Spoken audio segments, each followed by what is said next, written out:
Bizneset në Shkodër po përballen me një situatë gjithnjë më të vështirë ekonomike.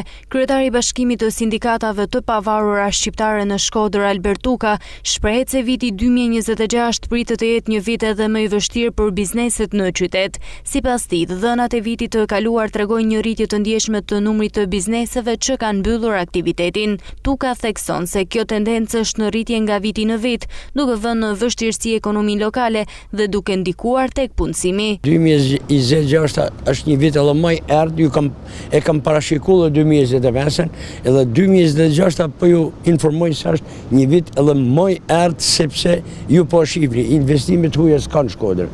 Shkodra i përket një fshatit të madh i dal nga lufta.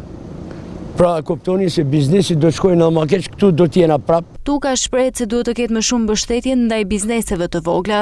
Duhet kuptojmë se biznesi i vogël do t'i japim përparësi sepse 60% të ekonomisë shqiptare ka biznesi i vogël. Na si japim përparësi, ne përdojmë politika diskriminuese ndaj biznesit të vogël. Dhe prandaj agjenda në këtë vend, në Shkodrën tonë, që ka shku në këtë formë. Sipas përfaqësuesve të sindikatave, pa politika mbështetëse dhe lëtësira për bizneset e vogla, Shkodra rrezikon të përballet me një krizë dhe më të thellë ekonomike në vitet në vijim.